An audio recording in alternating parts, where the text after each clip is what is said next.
जय हिंद दोस्तों, स्वागत है आपका सरोज सिलेक्शन पॉइंट में। तो कैसे हैं आप लोग? आई होप बहुत अच्छे होंगे, बहुत तंदुरुस्त होंगे। आज का हमारा टॉपिक आपके एग्जाम की दृष्टि से बहुत महत्वपूर्ण होने जा रहा है। आज हम लेके आए हैं स्पेशल टॉप 20 जीके। जो आप किसी भी तरह की एग्जाम की तैयारी कर रहे हैं तो ये 20 क्वेश्चन आपके लिए बहुत महत्वपूर्ण साबित होने वाले हैं, क्योंकि ये 20 क्वेश्चन ऐसे हैं जो हर बार किसी न किसी एग्जाम में, वो चाहे सेंट्रल गवर्नमेंट हो या स्टेट गवर्नमेंट हो, हर तरह की एग्जाम में इनसे क्वेश्चन जरूर पूछे जाते हैं। तो चलिए दोस्तों, जल्दी से हम इन 20 क्वेश्चनों को समाप्त करेंगे। उससे पहले अगर आप हमारे चैनल पर नए हैं तो प्लीज़ चैनल को सब्सक्राइब जरूर करिए, और हाँ, चैनल को लाइक करिए, अपने दोस्तों तक भी शेयर करिए। चलिए दोस्तों, क्वेश्चन की ओर चलते हैं। क्वेश्चन नंबर 1 से शुरू करेंगे। क्वेश्चन नंबर 1 कहता है, पृथ्वी पर दिन और रात होते हैं। तो पृथ्वी पर दिन और रात किस कारण से होते हैं? चलिए हम इसका आंसर जानेंगे। तो जल्दी से सभी लोग इसका आंसर पहले कमेंट बॉक्स में देंगे। तो पृथ्वी पर दिन और रात होता है, वो किस कारण होता है? चलिए इसका राइट आंसर जानते हैं। तो किस कारण होता है? दैनिक गति के कारण। ऑप्शन ए बिल्कुल राइट आंसर होगा। किस कारण से होता है? ये दैनिक गति के कारण होता है। तो दैनिक गति आखिर होता क्या है? तो चलिए थोड़ा सा हिंट आपको बता देते हैं। दैनिक गति वो होता है, पृथ्वी अपने अक्ष पर घूमती है। पृथ्वी अपने अक्ष पर जो है 24 घंटे में एक चक्कर लगाती है। तो पृथ्वी जब गोल गोल घूमती है तो उसका जो भाग सूर्य के सामने होता है उस समय दिन होता है, और जो भाग सूर्य के विपरीत यानी कि सूर्य के सामने नहीं होता है उस समय रात होती है। याद रखेंगे। तो पृथ्वी अपने अक्ष पर घूमती है, 24 घंटे में एक चक्कर लगाती है। उन उस घूम उस उसमें घूमने के समय जो भाग उसका सूर्य के सामने होता है उस समय दिन, और जो भाग पृथ्वी का सूर्य के सामने नहीं होता वहां पे रात होता है। याद रखेंगे, इसे कहते हैं दैनिक गति। याद रखेंगे। चलिए आगे बढ़ेंगे। अगला क्वेश्चन क्या कहता है, सबसे बड़ा ग्रह कौन सा है? तो चलिए जान लेते हैं सबसे बड़ा ग्रह कौन सा है। तो इसका राइट आंसर क्या होगा? ऑप्शन ए बृहस्पति जो है वो सबसे बड़ा ग्रह है। याद रखेंगे। एक चीज और जानेंगे। हम लोग ये जानते हैं कि सबसे बड़ा ग्रह कौन सा है। यदि आपसे क्वेश्चन पूछ ले कि सबसे बड़ा उपग्रह कौन सा है, तो ये भी आप लोग नोट करेंगे, एक्स्ट्रा पॉइंट इसका नोट करेंगे। तो बृहस्पति जो ग्रह है उसी में ही एक उपग्रह है, उसी का ही उपग्रह है बृहस्पति का ही, जिसका नाम है गैनी। नोट करेंगे आप लोग, गैनी मैड। गैनी मैड जो कि सबसे बड़ा उपग्रह है। याद रखेंगे, वायुमंडल का सबसे बड़ा उपग्रह पूछे अगर तो गैनीमेड है, और सबसे बड़ा ग्रह है वो बृहस्पति है। याद रखेंगे, गैनीमेड जो है वो बृहस्पति का ही उपग्रह है। याद रखेंगे। चलिए आगे चलेंगे अगले क्वेश्चन की ओर। अगला क्वेश्चन कहता है, अगुलहास धारा किस महासागर में बनती है? मोस्ट इंपॉर्टेंट क्वेश्चन है। तो अगुलहास धारा किस महासागर में बनती है? चलिए इसका राइट आंसर हम लोग जानेंगे। तो इसका राइट आंसर होगा ऑप्शन बी, हिंद महासागर। याद रखेंगे सभी लोग। अगुलहास धारा किस महासागर में बनती है? तो ये बनती है हिंद महासागर। नोट डाउन करेंगे। चलिए आगे बढ़ेंगे। निम्न निम्नांकित में से कौन से देश कोयले का सबसे बड़ा उत्पादक है? यानी कि जो चार ऑप्शन दिए हैं, तो कोयले का विश्व में सबसे बड़ा उत्पादक देश कौन सा है? तो विश्व में कोयले का सबसे बड़ा उत्पादक देश, याद रखेंगे आप लोग, कौन सा है? वो है ऑप्शन डी, चीन है। चीन जो कि कोयले में विश्व में सबसे बड़ा उत्पादक देश है। बात की जाए भारत की, तो भारत का स्थान कौन सा है? तो याद रखेंगे दूसरा स्थान है। कौन सा स्थान है? दूसरा स्थान है। अब बात की जाए एक एक्स्ट्रा पॉइंट की, तो आप लोगों से अगर कई बार एग्जाम में क्वेश्चन पूछा है कि कोयले का सर्वोत्तम रूप यानी कि सर्वोत्तम गुण वाला कोयला कौन सा होता है, इसका जवाब जल्दी से कमेंट बॉक्स में देंगे जो बच्चे जानते होंगे। तो कोयले का सर्वोत्तम गुण का जो कोयला होता है वो कौन सा होता है? तो इसके बारे में भी आप लोग नोट डाउन कर लेंगे। तो कौन सा होता है दोस्तों? एंथ्रासाइट। कौन सा होता है? एंथ्रासाइट। याद रखेंगे। एंथ्रासाइट जो कोयला है, एंथ्रासाइट, वो कोयले की सबसे उच्च कोटि का कोयला है। याद रखेंगे। चलिए आगे बढ़ेंगे हम अगले क्वेश्चन की ओर। अगला क्वेश्चन कहता है, इनमें किसको जापान का मैनचेस्टर कहा जाता है? तो जापान का मैनचेस्टर किसे कहा जाता है? तो चारों ऑप्शनों में राइट आंसर कौन सा होगा? जल्दी से सभी बच्चे इसका आंसर देंगे। तो हम इसके सही आंसर की ओर चलते हैं। ऑप्शन ए, ओसाका जो है, जिसे मैनचेस्टर कहा जाता है जापान का। और किस लिए कहा जाता है? ओसाका जो है ये जापान का कपड़ा का सबसे महत्वपूर्ण केंद्र है। ये जो है कपड़े का सबसे ज्यादा महत्वपूर्ण केंद्र है जापान का, इसीलिए इसे जापान का मैनचेस्टर कहा जाता है। चलिए आगे बढ़ेंगे। अगला क्वेश्चन कहता है भारत के स्वतंत्रता संघर्ष के दौरान डेक्कन एजुकेशनल सोसाइटी नामक संस्था की स्थापना किसने की थी? जल्दी से सभी लोग इसका आंसर देंगे। तो इसका राइट आंसर हम लोग देखते हैं, तो क्या होगा? ऑप्शन सी बाल गंगाधर तिलक। याद रखेंगे सब लोग, क्या होगा? बाल गंगाधर तिलक बिल्कुल राइट आंसर है। डेक्कन एजुकेशनल सोसाइटी नामक संस्था की स्थापना की, ऑप्शन सी बाल गंगाधर तिलक। चलिए आगे बढ़ेंगे अगले क्वेश्चन की ओर। 1857 के गदर यानी कि 1857 की जो क्रांति हुई थी, उस समय भारत का गवर्नर जनरल कौन था? मोस्ट इंपॉर्टेंट क्वेश्चन है, कई बार एग्जामों में देखा गया है। तो 1857 के गदर के समय भारत का गवर्नर जनरल कौन था? इसका राइट आंसर सभी बच्चे देंगे। चलिए हम इसके राइट आंसर की ओर चलेंगे। तो कौन था दोस्तों? Lord Canning. बिल्कुल याद रखेंगे आप लोग, 1857 की जो क्रांति हुई थी उस समय भारत का गवर्नर जनरल कौन था? तो वो था लॉर्ड कैनिंग। और ये जो क्रांति हुई थी ये शुरू कब हुई थी? तो ये हुई थी 10 मई, याद रखेंगे 10 मई 1857 को सैनिक विद्रोह हुआ था। सैनिक विद्रोह 1857 को, और कहाँ पे हुआ था सबसे पहले? मेरठ, याद रखेंगे। तो 10 मई 1857 को मेरठ में सबसे पहले 1857 की क्रांति सैनिक विद्रोह वहां पे शुरू हो गया था। तो उस समय भारत का गवर्नर जनरल कौन था? तो लॉर्ड कैनिंग था, याद रखेंगे सभी लोग। चलिए आगे बढ़ेंगे अगले क्वेश्चन की ओर। तो अगला क्वेश्चन क्या कहता है? भारत भारतीयों के लिए नारा किस संस्था ने दिया था? यहां पे क्वेश्चन पूछा है, चलिए जान लेते हैं, मोस्ट इंपॉर्टेंट है। तो भारत भारतीयों के लिए नारा किस संस्था ने दिया था? इसका राइट आंसर हम लोग दोस्तों जानेंगे। इसका राइट आंसर सभी जवाब देंगे बच्चे। इसका राइट आंसर क्या होगा? चलिए हम इसके राइट आंसर की ओर यहां पे चलते हैं। तो इसका राइट आंसर क्या होगा? आर्य समाज, याद रखेंगे। ऑप्शन बी बिल्कुल राइट आंसर है, आर्य समाज। बात की जाए आर्य समाज की स्थापना किसने की? किसने की दोस्तों? जल्दी से इसका जवाब देंगे। चलिए दयानंद सरस्वती। किसने की? दयानंद सरस्वती ने की। वर्ष अगर आपसे पूछ ले तो बिल्कुल वर्ष भी आप लोग नोट डाउन कर लेंगे, 1875 नोट डाउन करेंगे, ठीक है। तो आर्य समाज की स्थापना दयानंद सरस्वती ने की 1875 में। पर हमारा क्वेश्चन क्या पूछ रहा है? भारत भारतीयों के नारा किस संस्था ने लगाया? तो ऑप्शन बी आर्य समाज बिल्कुल राइट आंसर होगा, सभी लोग लगाएंगे। चलिए आगे बढ़ेंगे अगले क्वेश्चन की ओर। तो अगला क्वेश्चन दोस्तों हमारा क्या कहता है? भारत की प्रथम बहुउद्देश्य परियोजना किस नदी पर बनाई गई है? चलिए जान लेते हैं। तो भारत की प्रथम बहुउद्देश्य परियोजना किस नदी पर बनाई गई है? जल्दी से सभी बच्चे इसका आंसर देंगे। चलिए हम इसके आंसर की ओर चलते हैं दोस्तों। तो इसका राइट आंसर क्या होगा? ऑप्शन सी दामोदर नदी बिल्कुल राइट होगा इसका। तो भारत की प्रथम बहुउद्देश्य परियोजना जो है किस नदी पर बनाई गई थी? तो ऑप्शन सी दामोदर नदी बिल्कुल राइट आंसर होगा। चलिए आगे बढ़ेंगे।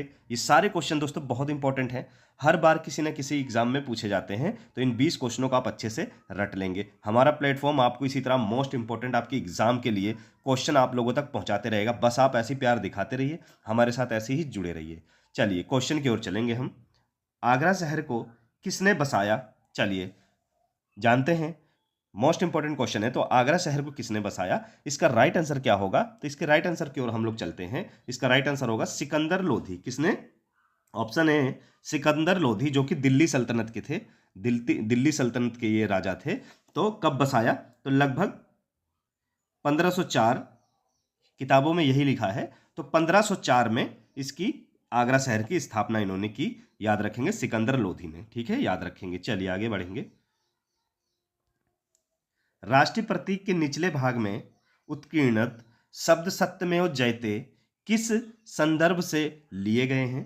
तो जो सत्यमेव जयते जो लिखा होता है वो किस संदर्भ से लिए गए हैं? तो चलिए जान लेते हैं इसका राइट आंसर क्या होगा। याद रखेंगे ऑप्शन सी मुदकोप निषद। क्या होगा? ऑप्शन सी मुदकोप निषद से सत्यमेव जयते जो लिखा होता है वो लिए गए हैं, याद रखेंगे आप लोग। चलिए आगे बढ़ेंगे। अगला क्वेश्चन हमारा कहता है अशोक के शिलालेखों की लिपि कौन सी है? मोस्ट इंपॉर्टेंट क्वेश्चन है। तो अशोक के शिलालेखों की लिपि कौन सी है? Most important. तो इसका राइट आंसर सभी बच्चे जल्दी से देंगे। मेरे आंसर बताने से पहले आप लोग आंसर देंगे कमेंट बॉक्स में।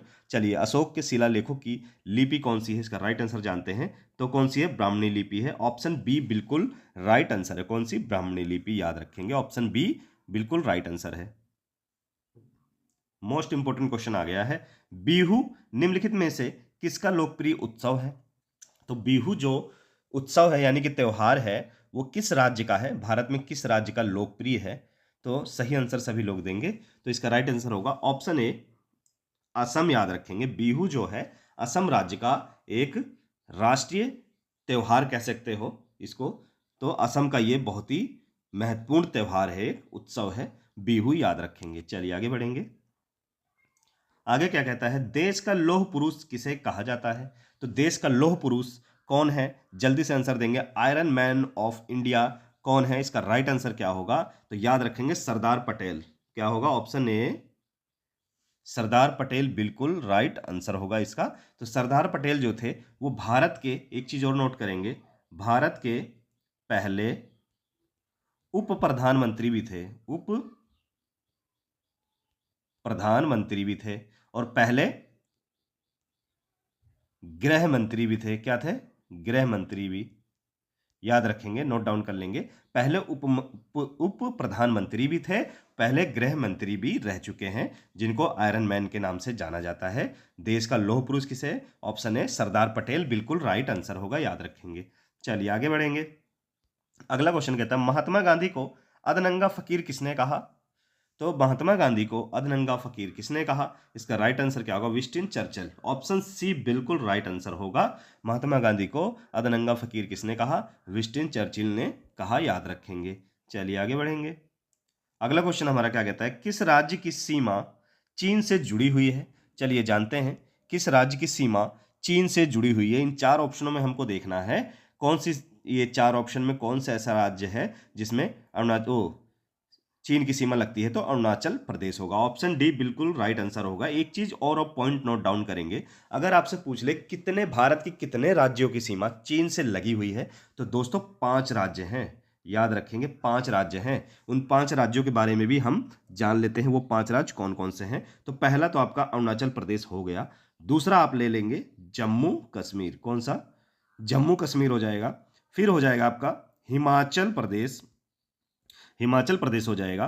फिर आपका हो जाएगा उत्तराखंड, और फिर आपका हो जाएगा सिक्किम। क्या हो जाएगा? सिक्किम। तो दोस्तों ये 5 राज्य ऐसे हैं, अरुणाचल प्रदेश, जम्मू कश्मीर, हिमाचल प्रदेश, उत्तराखंड और सिक्किम, 5 राज्य ऐसे हैं जिनकी सीमा चीन से लगती है, याद रखेंगे आप लोग, नोट डाउन करेंगे इसको। चलिए आगे बढ़ेंगे। काजीरंगा राष्ट्रीय पार्क कहाँ पर है, यानी कि किस राज्य में है? चलिए जल्दी से सभी लोग इसका आंसर देंगे। तो काजीरंगा जो राष्ट्रीय पार्क है वो कहाँ पर है दोस्तों? बहुत इंपॉर्टेंट है, इसका राइट आंसर क्या होगा? तो हम इसके राइट आंसर की ओर चलते हैं। तो असम, बिल्कुल ऑप्शन सी असम की ओर जाएंगे हम। असम बिल्कुल राइट आंसर है। और काजीरंगा राष्ट्रीय जो पार्क है दोस्तों, जो असम में है, वो किस चीज के लिए फेमस है? कई बार ऐसा भी घुमा के क्वेश्चन पूछा जाता है, तो याद रखेंगे किस चीज के लिए, ये पॉइंट नोट डाउन करेंगे। तो एक सींग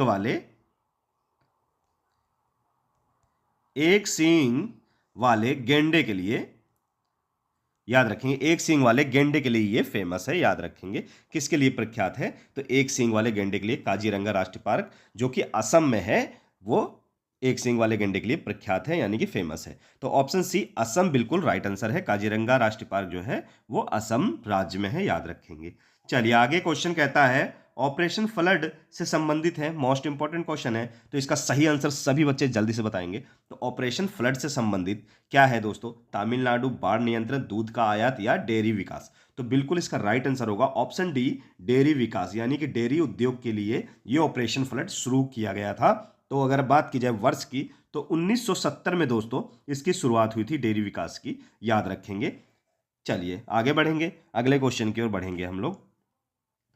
अगला क्वेश्चन हमारा कहता है, धान की खेती के लिए उत्तम मिट्टी कौन सी है? चलिए जान लेते हैं। तो धान की खेती के लिए सबसे उत्तम मिट्टी, यानी कि सबसे ज्यादा उपजाऊ मिट्टी कौन सी है? तो याद रखेंगे दोमट मिट्टी। ऑप्शन सी बिल्कुल राइट आंसर होगा। धान की खेती के लिए सबसे उत्तम मिट्टी, यानी कि सबसे उपजाऊ मिट्टी कौन सी है दोस्तों? तो दोमट मिट्टी, याद रखेंगे आप लोग, बिल्कुल राइट आंसर होगा इसका। चलिए आगे बढ़ेंगे अपने आखिरी क्वेश्चन की ओर, मोस्ट इंपॉर्टेंट, राणा प्रताप सागर संबंधित है। चलिए जल्दी से इसका आंसर देंगे।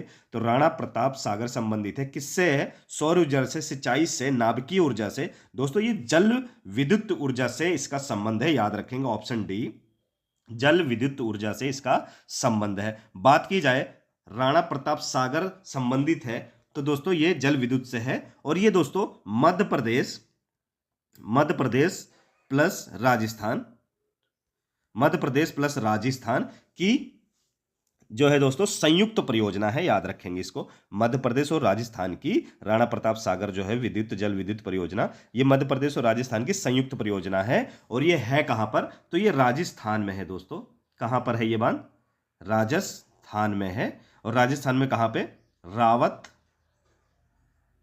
रावत भाटा, रावत भाटा में है। राजस्थान के रावत भाटा में है। और अगर नदी पूछ ली जाए तो चंबल नदी, चंबल नदी पर बना हुआ है, याद रखेंगे दोस्तों। तो ये थे हमारे दोस्तों टॉप 20 जीके के क्वेश्चन जो आपके एग्जाम की दृष्टि से बहुत हेल्पफुल होने वाले हैं। किसी भी तरह की एग्जाम की तैयारी कर रहे हैं तो आपके लिए ये क्वेश्चन बहुत इंपॉर्टेंट है। ऐसे ही हमारा प्लेटफॉर्म आप लोगों के लिए most important question topic wise लाता रहेगा। आप ऐसी प्यार दिखाते रहिए, हमारे साथ जुड़े रहिए। अगर नए हैं तो प्लीज़ सब्सक्राइब किए बिना ना जाइए दोस्तों, लाइक भी करिए और शेयर भी करिए ताकि मोस्ट इंपॉर्टेंट टॉपिक का हेल्प आपके दोस्तों तक भी पहुंच सके। चलिए फिर मिलते हैं नेक्स्ट वीडियो में एक मोस्ट इंपॉर्टेंट टॉपिक के साथ।